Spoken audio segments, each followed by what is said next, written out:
সবাই যখন চারিদিকে আরজি কর রেপ মার্ডার, তখন কলকাতার বুকে একটা 9 বছরের মেয়েকে আরো 4-3 রেপিস্ট মিলে গোটা শরীরটা দাঁতে করে শুধু কামড়াচ্ছে আর চিবাচ্ছে। পারবেন তো বাঁচতে? পারবেন তো?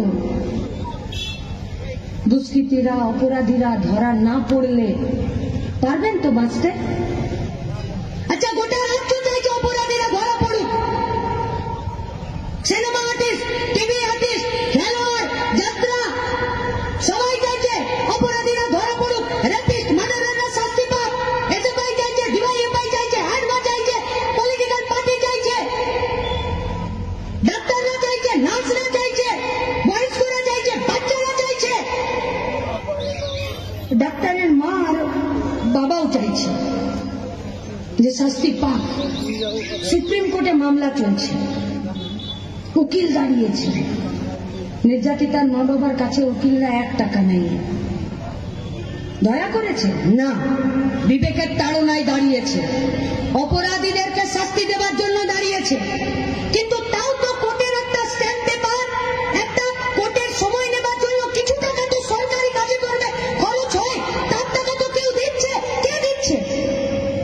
জুনিয়র উকিলরা, ডাক্তারবাবুরা, সাধারণ মানুষ 200, 500, 5000, 2000 যা পাচ্ছে টাকা দিচ্ছে।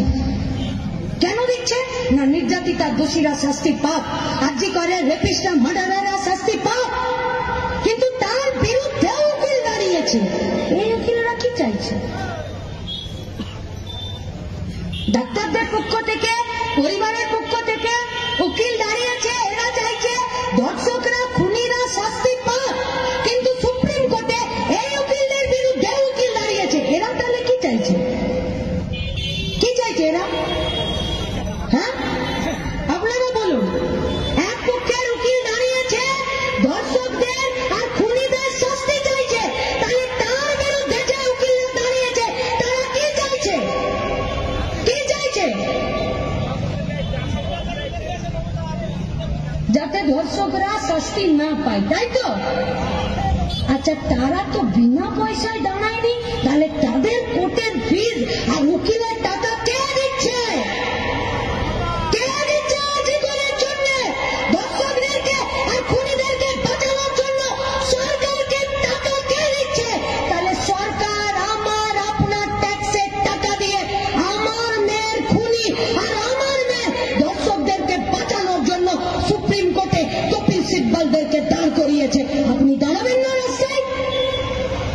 আপনার বিবেক, আপনার মস্তিষ্ক, আপনার মন, আপনার বাড়ির বাচ্চা ছেলে মেয়েটা এই দাবি করছে না? কাজ নেই, মুর্শিদাবাদ ঢুকছে, পরিযায়ী শ্রমিক হয়ে গাদা ছেলেরা বাইরে চলে যাচ্ছে, ইন্ডাস্ট্রিয়াল জোনগুলো ফাঁকা পড়ে আছে, সেখানে সব জমির মাফিয়ারা কাজ করছে, এদিকে কয়লা গরুতে ফাঁক করে দিচ্ছে, আর ওইদিকে ধর্ষকদেরকে আর মার্ডারারদেরকে বাঁচানোর জন্য তৃণমূলের মমতা ব্যানার্জি আমাদের ট্যাক্সের টাকায় ওর বাপের টাকা মনে করে আর উকিলকে দান করিয়েছে। তার বিরুদ্ধে লড়াইটা, আপনার ভাগের লড়াই কেউ লড়ে দেবে না। আপনার লড়াইটা আপনাকেই লড়তে হবে, কারণ আপনি আপনার লড়াইয়ে করার ঠিকাটা কাউকে দিয়ে দেননি।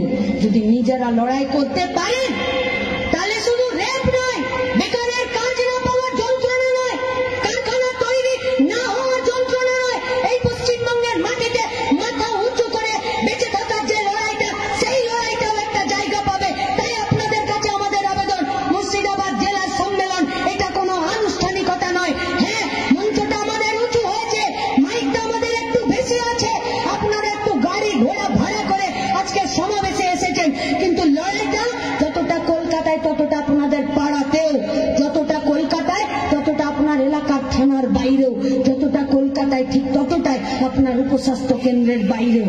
তাই এই লড়াইটাকে জারি রাখবেন এই আশা করে আমার শেষ 2টো অনুরোধ। এক, ये सरकार सोच रही है कि ये जनता भूले बिसरे आज रास्ते पर उतरे हैं, कल भूल जाएगा, तो इस बहरा